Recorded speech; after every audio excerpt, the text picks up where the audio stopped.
हर latest video देखने के लिए नीचे दिए गए रेड बटन पर क्लिक करके चैनल को सब्सक्राइब करें और हमारे वीडियो की नोटिफिकेशन पाने के लिए साइड में दिए गए बेल आइकन पर क्लिक करें।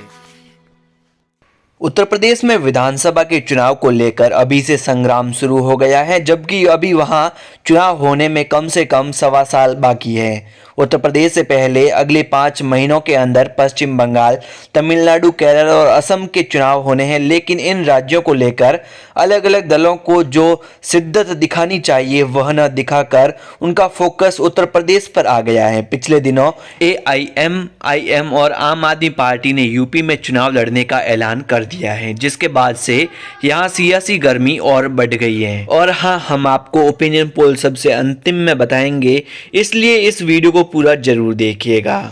सबसे पहले ओवैसी की तरफ से यूपी में चुनाव को लेकर ऐलान हुआ। उन्होंने लखनऊ पहुंचकर यूपी के कुछ खास जिलों में एक जाति विशेष पर असर रखने वाली पार्टी के अध्यक्ष ओम प्रकाश राजभर से मुलाकात की। 2017 के चुनाव में ओम प्रकाश राजभर की पार्टी बीजेपी के साथ मिलकर चुनाव लड़ी थी। राजभर योगी सरकार में मंत्री भी बने थे, लेकिन 2019 के चुनाव के वक्त इस पार्टी ने अपना रास्ता अलग कर लिया। ओवैसी के बाद आम आदमी पार्टी की तरफ से यूपी में चुनाव लड़ने का ऐलान कर दिया गया और अब बिहार में असर रखने वाली दो पार्टियों जेडीयू और लोक जनशक्ति पार्टी के स्थानीय नेताओं ने 2022 में अपने उम्मीदवार उतारने की बात कह दी है। गैर बीजेपी दलों की क्यों बढ़ी सक्रियता? दरअसल यूपी में दूसरे राज्यों के गैर बीजेपी दल अपने लिए एक बड़ा स्पेस देख रहे हैं। उसकी वजह यह है कि 2017 के विधानसभा चुनाव और उसके बाद 2019 के लोकसभा चुनाव में बीजेपी ने एसपी और बीएसपी, जिन्हें राज्य की दो सबसे बड़ी पार्टियां माना जाता रहा है, उन्हें बोनस साबित कर दिया है। विधानसभा के चुनाव में समाजवादी पार्टी जहां 50 का आंकड़ा नहीं छू पाई, वहीं लोकसभा के चुनाव में बीएसपी से गठबंधन के बावजूद उसके महज 5 MP जीत सके। क्या है ओवैसी का गणित? बीएसपी की कुछ ऐसी ही स्थिति रही विधानसभा के चुनाव में। वह जहां केवल 19 सीट जीत पाई थी, वहीं लोकसभा के चुनाव में 10 सीटों तक ही पहुंची। ओवैसी का गणित यह है कि एसपी और बीएसपी दोनों ही मुस्लिम वोटों की बदौलत ही राज्य में ताकत दिखाती आई है। ऐसे में अगर मुस्लिम वोटों तक अपनी पहुंच को बढ़ाया जा सके और राज्य में छोटी छोटी जातियों के बीच सक्रिय दलों के साथ गठबंधन कर चुनाव में उतरा जाए, तो राज्य में उनके लिए जगह बन सकती है। उनकी रणनीति का भी पार्ट यह है कि अगर राज्य में अभी से सक्रियता बनाई जाए तो एसपी और बीएसपी पर प्रेशर भी बनाया जा सकता है। बीएसपी के साथ मिलकर चुनाव लड़ना चाहते हैं ओवैसी यूपी में बीएसपी से गठबंधन के ख्वाहिशमंद दिखाई पड़ते हैं। बिहार में बीएसपी के साथ वह गठबंधन का हिस्सा थे, लेकिन बिहार में बीएसपी भले ही छोटी पार्टियों के साथ गठबंधन का हिस्सा बनने को राजी हो गई हो, लेकिन यूपी में वह ओवैसी के साथ गठबंधन करना चाहेगी। इस पर अभी उसकी प्रक्रिया नहीं आई है। यूपी में बीएसपी का अभी तक चुनाव पूर्व गठबंधन 3 बार ही हुआ है, 2 बार एसपी के साथ और 1 बार कांग्रेस के साथ। ओवैसी यह भी कह चुके हैं कि किसी भी राज्य में वह गैर बीजेपी वोटों का बंटवारा नहीं चाहते हैं, लेकिन जब गैर बीजेपी पार्टियां गठबंधन का हिस्सा बनने को तैयार नहीं होती हैं, तो फिर उनके सामने अपनी मर्जी से चुनाव में जाना एकमात्र विकल्प बनता है। कांग्रेस का अपर कास्ट वोट बैंक छीनने आएगी आम आदमी पार्टी। दूसरी तरफ आम आदमी पार्टी ने यूपी में चुनाव लड़ने का जो ऐलान किया है, उसकी वजह चुनाव दर चुनाव कांग्रेस के लिए कमजोर होने और एक तरफ से यूपी की पॉलिटिक्स में हाशिए पहुंच जाने से जो स्पेस खाली हुआ है, उस पर वह काबिज होने का मौका देख रही है।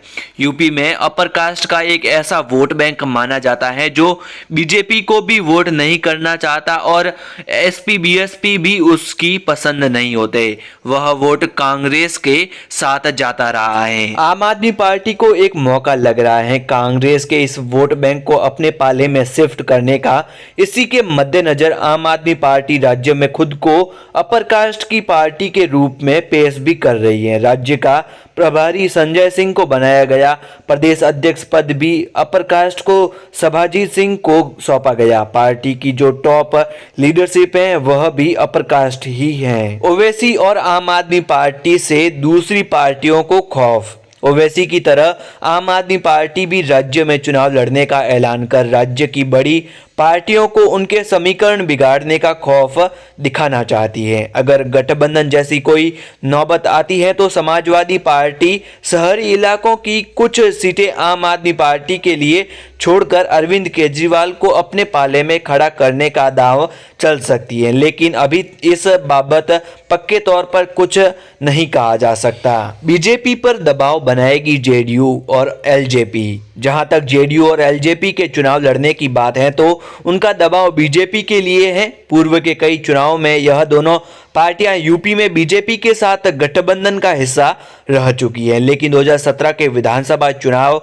और 2019 के लोकसभा चुनाव में बीजेपी ने इन दोनों पार्टियों को गठबंधन का हिस्सा नहीं बनाया था। बीजेपी ने लोकसभा चुनाव में अपना दल के लिए सीटें छोड़ी थी, जबकि विधानसभा चुनाव में अपना दल के साथ साथ ओम प्रकाश राजभर की पार्टी के साथ गठबंधन किया था। 302 पार्टियों ने आजमाई थी किस्मत। 2017 के उत्तर प्रदेश के विधानसभा चुनाव के लिए 302 पार्टियों ने अपनी किस्मत आजमाई थी, जिनमें 6 राष्ट्रीय पार्टियां थी, 2 राज्य स्तर की मान्यता प्राप्त, 5 अन्य राज्यों में मान्यता प्राप्त और 289 पंजीकृत गैर मान्यता प्राप्त पार्टियां। इस पार्टियों में से सिर्फ 8 पार्टियों को ही 1 से लेकर 312 सीट मिली थी। सबसे ज्यादा 312 सीट बीजेपी ने जीती थी, जबकि सबसे कम एक सीट राष्ट्रीय लोकदल और निर्बल इंडियन शोषित हमारा आम दल ने जीती थी। बीजेपी के सहयोगी दल के रूप में अपना दल को 9 और सुहेलदेव भारतीय समाज पार्टी को 4 सीट पर जीत मिली थी। एसपी ने 47, कांग्रेस ने 7, बीएसपी ने 19 सीट जीती थी। 3 पर निर्दलीय जीते थे। राज्य विधानसभा में कुल 403 सीट हैं, जो कि पूरे देश में सबसे ज्यादा हैं। अब बात करते हैं वीडियो के मेन टॉपिक पर, ओपिनियन पोल की। किस पार्टी को 2022 में कितनी सीट मिलेगी?